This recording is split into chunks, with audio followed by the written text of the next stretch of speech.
The congressional hearing room fell quiet as Pam Bondi stepped up to the microphone, her blonde hair styled impeccably and her navy suit flawless. The former Florida Attorney General stared directly at Representative Jasmine Crockett, who was seated across the chamber. For months, Congresswoman Crockett had been disseminating misinformation, Bondi announced, her voice firm and resolute. Today, I am delivering evidence that will reveal the reality.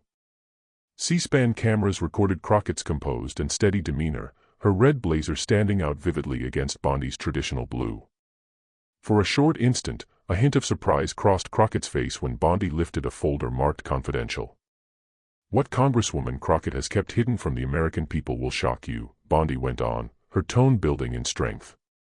And after viewing what I've found, you'll see why she's tried so diligently to shift focus. The committee chairman banged his gavel multiple times as whispers spread among the attendees. Republicans leaned in with anticipation, while Democrats shared worried looks. Nobody anticipated the next events. As Bondi dramatically opened the folder, Crockett quietly reached for her microphone. The following 30 seconds would quiet the whole room. Bondi's demeanor changed, the color draining from her cheeks, signaling a major shift in the proceedings. Before exploring this intense confrontation further, remember to like this video and subscribe for additional political highlights that major media frequently ignore. Pam Bondi appeared before the Congressional Committee with the confidence of a person familiar with public attention. Serving as Florida's first female Attorney General from 2011 to 2019, she had built a reputation as a strong conservative advocate. Her tight connection to former President Trump positioned her as a popular figure in Republican media and a regular guest on Fox News. For anyone not knowing me, Bondi started, her words lightly accented by her southern drawl. My career has been dedicated to upholding truth and responsibility. When public officials abuse trust, I won't stay quiet. The hearing, meant to address federal emergency response funding, veered off topic after Republicans invited Bondi as a special witness. Democrats protested her participation, arguing she had no relevant expertise. Seated opposite was Congresswoman Jasmine Crockett, a new Democratic member from Texas whose rapid rise in politics made her both a focus of criticism and an emerging force. As a past civil rights lawyer with a University of Houston law degree, Crockett had gained fame quickly for her outspoken progressive views.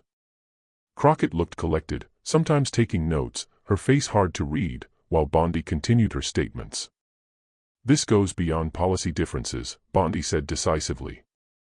What Representative Crockett has shown is deliberate misinformation that erodes confidence in government. The consequences were huge. With midterms nearing and control of Congress uncertain, this confrontation meant more than individual rivalry. It reflected the deep national divide in ideology. Conservative pushes for structure against progressive calls for change. The room held reporters, staffers, and public observers. Cameras covered the walls, broadcasting every reaction to countless watchers. Media teams from both parties prepared to clip and share segments supporting their sides. Bondi moved nearer to the witness table, neatly organizing her papers. Weeks have gone into collecting this material, she stated, her voice dropping. What I've found shows a disturbing trend that Americans need to know. Crockett, famous for her sharp humor and strong rebuttals, stayed unusually quiet. Instead of her typical lively replies, she observed Bondi with the steady attention of a lawyer awaiting cross-examination. The committee chairman, a veteran Republican, signaled to Bondi. "Proceed with your testimony, Miss Bondi. The floor is yours." While Bondi arranged her documents, an aide passed Crockett a quick note. Its contents briefly lifted one of her eyebrows before she regained composure and set it aside. She adjusted her blazer, preparing for the upcoming clash. Tension filled the room with expectation. This was set to spark a political drama that would lead headlines for weeks. Bondi stood tall, her posture solid like a prosecutor gearing up for final arguments. With a click, big screens in the room activated, showing a social media post by Congresswoman Crockett from 3 months prior. "Allow me to highlight this statement," Bondi remarked, gesturing to the screen. Representative Crockett alleged that hurricane recovery emergency funds were intentionally withheld. The assertion that aid was delayed for minority areas was completely untrue. Bondi moved to the following slide, displaying official FEMA allocation maps. These authenticated documents proved distributions relied only on damage evaluations, not population details. This was no mistake. It was a deliberate effort to fuel racial tensions for gain. Whispers spread in the room. Republicans agreed with nods, while Democrats looked uncomfortable. Crockett kept her composure, eyes locked on Bondi. "And this is only the beginning," Bondi added strongly. "Next, consider the Congresswoman's comments on police budgets." The screen changed once more, featuring a Crockett quote implying police got military equipment over community aid. This statement, Bondi noted, holding up a paper, directly opposes the funding bill Representative Crockett voted on herself, which allocates 40% clearly to community initiatives. A Republican interrupted.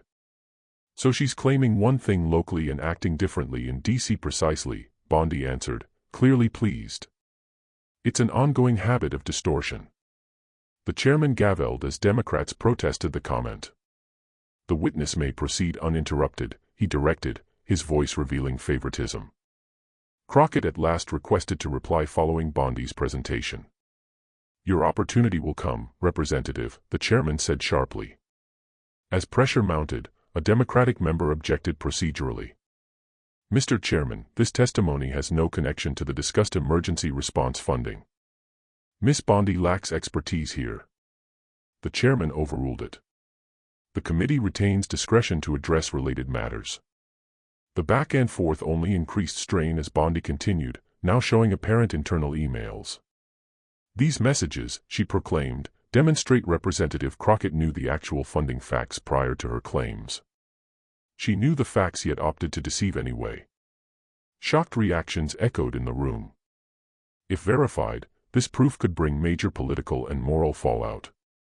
A leading Democratic congresswoman cut in abruptly. "Mr. Chairman, from where did Ms. Bondi acquire these supposed internal emails from Congress? This raises grave security issues." Chaos erupted in the chamber.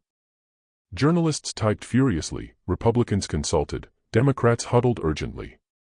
Throughout, Crockett stayed serene, noting quietly while eyeing Bondi. Bondi raised her voice over the uproar. "Americans merit transparency. These files came via legitimate channels, exposing intentional deceit." The chairman fought to regain control when an aide suddenly delivered a note to a top Democrat. His face turned alarmed upon reading. "Mr. Chairman," he declared, "we've just discovered that some of Ms. Bondi's materials seem modified. Originals differ from the displays." The news rippled shock through the room.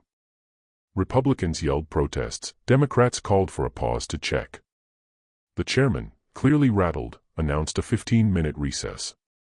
Cameras showed Bondi huddling anxiously with Republican staff. Her prior assurance gone, replaced by clear discomfort. Opposite, Crockett calmly organized her papers, briefly speaking with Democratic peers. Amid the tense buzz, she maintained steady poise, as though anticipating the whole unfolding. Upon reconvening, unease hung heavy. Bondi continued her testimony, though her initial boldness had faded. She brought up fresh allegations on Crockett's statements about border and infrastructure funds. Still, her presentation missed the force of her start. When Bondi finished, focus shifted to Congresswoman Crockett. Silence gripped the room in weight. Her response would rank among the year's most shared political moments. "Thank you, Mr. Chairman," Crockett opened, her voice steady and strong. Unlike Bondi's charged delivery, Crockett used the precise care of an experienced lawyer. "First, thank you to Miss Bondi for such a creative display. It's uncommon to watch fiction built live like this." Light chuckles spread on the Democratic benches. "Rather than tackling each accusation individually," she said, accessing her leather folder, "I'll target the core of Miss Bondi's whole presentation. With that clarified, the rest explains itself." She signaled a staffer, and screens changed to an email header. This email, from 3 weeks back, came from Clark Davidson, political director at Americans for Prosperity Foundation, to multiple recipients including Miss Bondi. Let me quote the marked section. Crockett adjusted her glasses and read, "Operation Credibility Kill must start pre-midterms. Crockett's prominence suits her as prime target. Bondi to present the materials during emergency funding session. All items provided. The room exploded. Republicans cried foul as Democrats called for calm. Journalists scribbled quickly.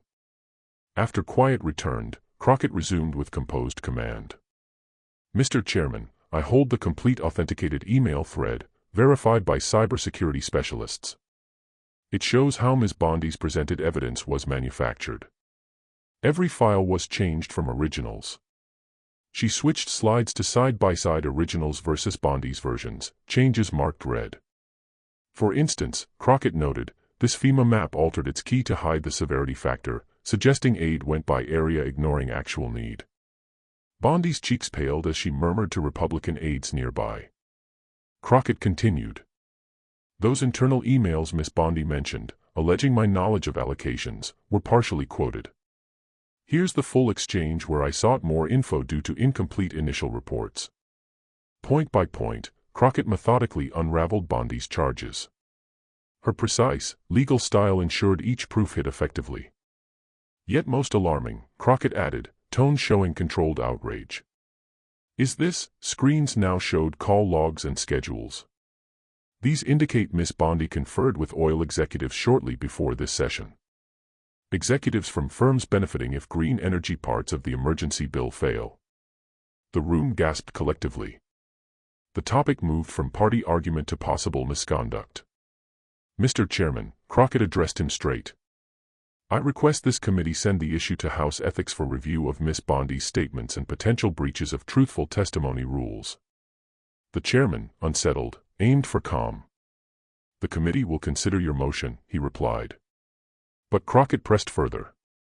Additionally, I wish to submit this independent fact-check report covering every Bondi claim, backed by source documents. She raised a hefty binder.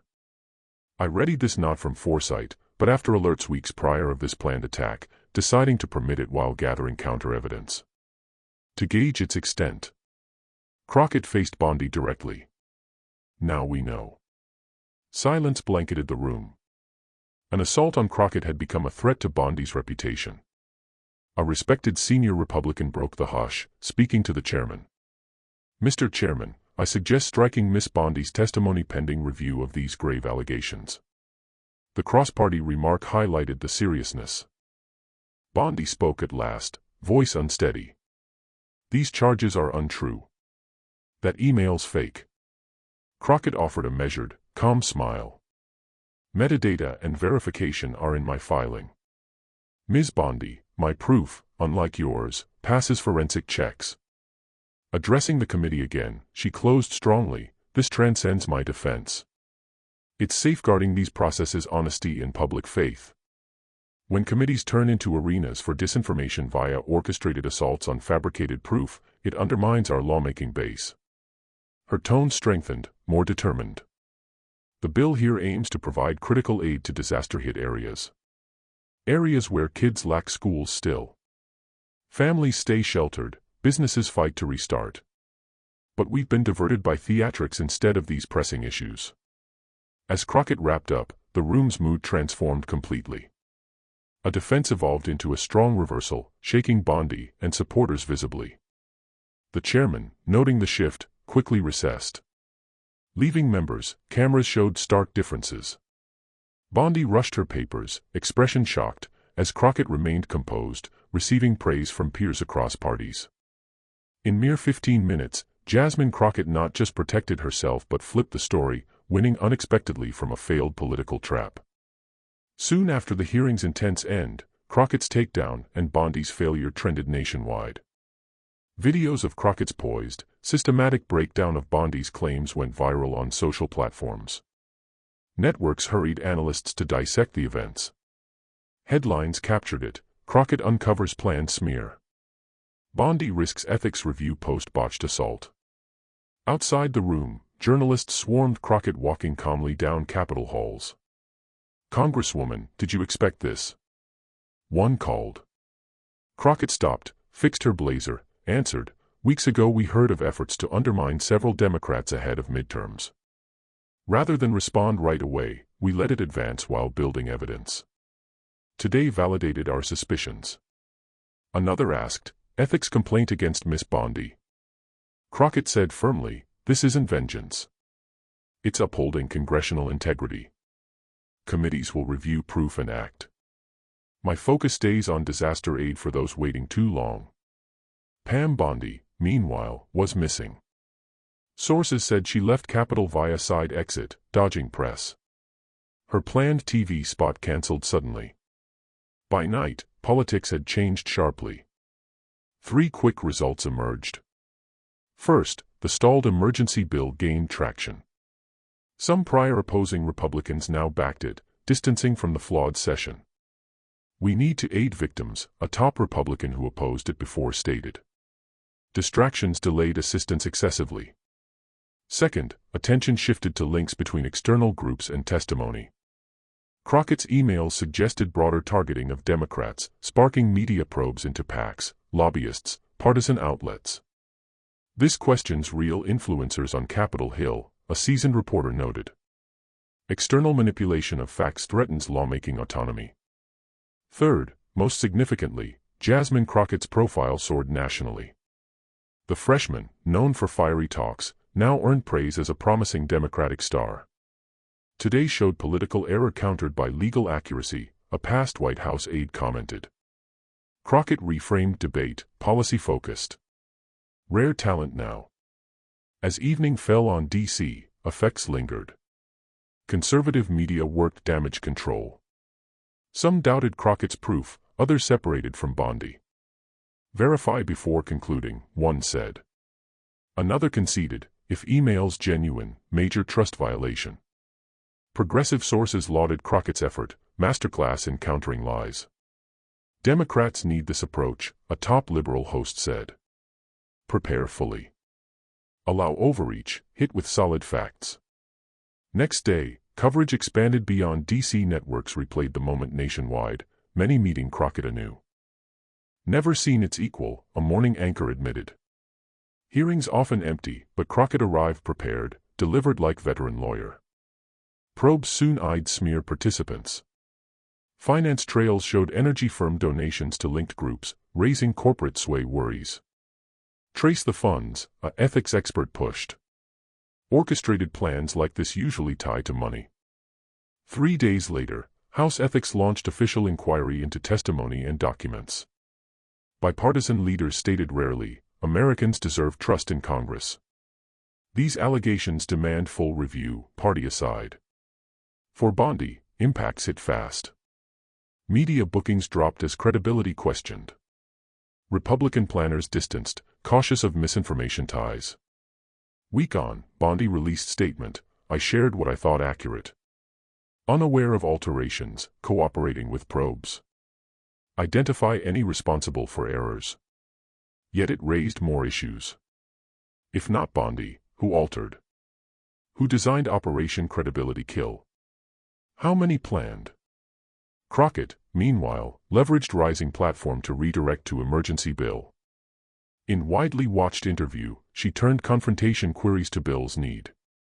While D.C. fixates drama, she noted, disaster families suffer. They want outcomes, not clips. It worked. Weeks later, bill passed bipartisan strongly. Observers noted irony. Effort to harm Crockett boosted her as strong lawmaker. Classic backfire, a Georgetown professor said. Attack missed, bolstered target, hurt planners. Studied for years. Midterms approaching, polls showed surprise gains in key areas. Democrats saw fundraising, volunteer boosts where rivals repeated Bondi claims. Called Crockett effect, exposed lies reshape races digitally.